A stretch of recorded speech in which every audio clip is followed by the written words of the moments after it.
आपका प्रोमो देखा मैंने। पहले तो मैं ये पूछना चाहूँगा, आपने अपने को इस देसी अवतार में ढालने के लिए कितनी मेहनत की? सर बहुत मेहनत की है 2 साल के लिए एक्चुअली। मुझे पता चला कि हम लोग सीज़न 2 स्टार्ट कर रहे हैं 2022 में, और फिर 2022 के एंड में हमने शूटिंग स्टार्ट की। तो आनंद सर के वजह से एक्चुअली हम सब ने, जो पूरी कास्ट है, सब ने बहुत मेहनत की है, बहुत सारे क्लासेस किए हैं। आनंद सर जो हैं वो थिएटर से आते हैं, तो वो वर्कशॉप में बहुत विश्वास करते हैं। तो हाँ, बहुत खून पसीना एक करके शो बड़े प्यार से बनाया हमने। थोड़ा बताएं अपने किरदार के बारे में। जी।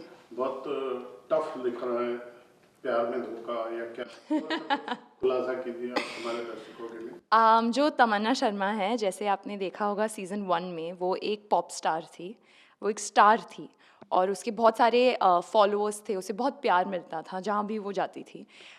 लेकिन वो जो एक वो एक मतलब सिंगर थी, लेकिन वो ऑटो ट्यून यूज़ करती थी, वो उस पर बहुत डिपेंड करती थी, और उसके लिए वो ठीक था तब तब फिर जब वो राधे से मिली, जो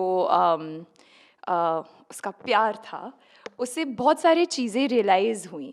और जब वो संगीत सम्राट बन जाता है, उसे ये रियलाइज़ होता है कि उसको अभी मीडियोकर नहीं बनना, वो उब गई थी उससे, उसको एक सच्चा कलाकार बनना था, जो राधे था उसके सामने। और उसने वो यूज़ करके ये डिसाइड किया कि वो वापस जाएगी म्यूज़िक स्कूल, म्यूज़िक सीखने, क्योंकि अब वो मतलब उसको ऑटो ट्यून ये सारे जो चीज़ें उसका सहारा नहीं लेना था। और मेरे ख्याल से ये एक डिसीजन लेना, ये बहुत मैच्योरिटी लगती है इसके लिए।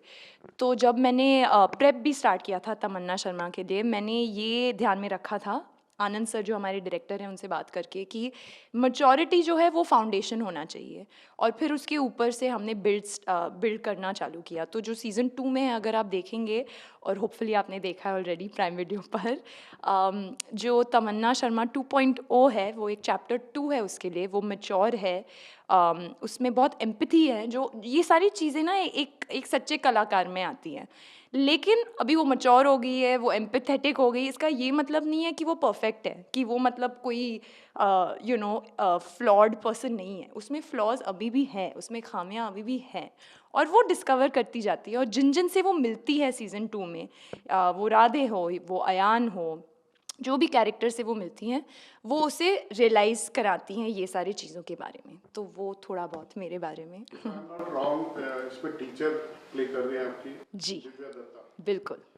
दिव्या दत्ता अपने आप में एक अच्छी दिग्गज कलाकार है। बिल्कुल, बिल्कुल। क्या सीखने मिला आपको उनसे? अरे बहुत कुछ, मतलब जो अगर आपने सीज़न 2 देखा है, तो आपको एक जो मेरे लिए स्टैंड आउट है, वो है नंदिनी और तमन्ना का जो एक ट्रैक है, वो बहुत ज़्यादा प्यारा है। और मैं विश करती हूँ कि हम सबके लाइफ में ऐसे एक टीचर रहे। और मेरे लिए, आई थिंक पर्सनली, तमन्ना के लिए नंदिनी थी, और मेरे लिए दिव्या मैम थी। I have always looked up to Divya ma'am a lot as an actor. तो मैं बहुत एक्साइटेड थी जब मुझे पता चला कि Divya ma'am is playing this character. और वो इतनी मतलब गिविंग है एज अ पर्सन, और इतनी वार्म है, क्योंकि जब आप देखें उन्हें, और जो उनका काम है अब तक, वो बहुत एक स्ट्रॉन्ग पर्सनालिटी है। तो मैं इनिशियली थोड़ी सी, मतलब मैं बहुत सेमी सी, मैं आके बैठ के अपने लाइंस करके चली जाती थी। फिर एक दिन उन्होंने मुझे बुलाया और बोला कि क्या हो गया तुम्हें, why you so formal with me, और पूरा मुझे शेक किया, और आज हम दोस्त हैं। So to have that equation, I feel very grateful to her. और जिस उनके साथ लाइंस करके, सीन वर्क करके, वो जो एक रियलाइजेशन होती है ना, वो कुछ अलग ही होता है।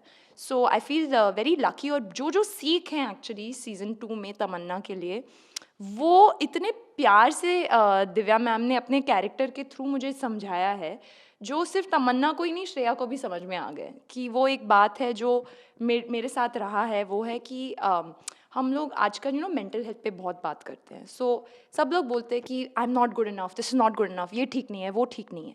पर जिस कोई आपके सामने आके बोलता है कि for 1 second just accept that you are enough, आप काम हार्ड वर्क कीजिए, पर यू आर इनफ बस, और वहाँ से आप आगे बढ़िए। फिर आप सोचिएगा मत कि I am good enough, comparison, ये वो। एंड आई थिंक वो सीख जो है, जो तमन्ना को मिलती है, वो श्रेया को भी मिली है। And thank you to Divya ma'am for. आपको कितना प्यार मिल रहा है सीजन 2 से? तो एक्चुअली फाइनली सर जो हुआ, जो 13 दिसंबर हमारा जो शो है बंदिश बैंडिट्स, जो कि प्राइम वीडियो पे रिलीज़ हुआ है, उस दिन पे मेरा फ़ोन जो है वो खो गया था सुबह-सुबह। फिर बहुत घंटों के बाद और ढूँढने के बाद मुझे अपना फ़ोन मिला और फिर मैंने देखा कि जो मिस्ड कॉल्स थे, मैसेजेस थे, जो मैसेजेस थे इंस्टाग्राम पे और जो मेरे लिए बहुत बहुत बड़ी बात थी कि 4 साल पहले जो मुझे मैसेजेस मिले थे, शायद से मैं तभी इंस्टाग्राम इतने अच्छे से नहीं जानती थी तब, तो मैंने कुछ-कुछ मैसेजेस मिस किए थे। उन सेम लोगों ने अभी 4 साल के बाद मुझे सीज़न 2 पे भी मैसेज किया है, जो कि मेरे लिए बहुत बड़ी बात है। और बहुत सारे नए व्यूअर्स भी हैं जिन्होंने मुझे मैसेज किया है क्योंकि उनको मेरा कैरेक्टर आर्क जो है बहुत पसंद आया है। और जो स्टैंड आउट हम सब के लिए एज़ अ टीम ऑफ बंदिश बैंडिट्स ये है कि हमें एक बहुत अच्छा एन्सेम्बल कहा जा रहा है। और जो स्टोरी है, जो कहानी है, क्योंकि ये एक आर्टिस्ट की कहानी है, बहुत सारे आर्टिस्ट की कहानी है एक्चुअली, और वो लोगों को मतलब वो छू रही है, तो हमारे लिए बहुत बड़ी बात है। हमारा हमारा जो म्यूज़िक है उसके बारे में भी चर्चा हो रही है। तो जो फीडबैक है वो बहुत ज़्यादा पॉजिटिव है और हम बस आभारी हैं ऑडियंसेस के, क्योंकि मेरा मानना है कि सीज़न 2 जो है वो एक लव लेटर है ऑडियंस के लिए, जो उन्होंने प्यार हमें सीज़न 1 के लिए दिया था।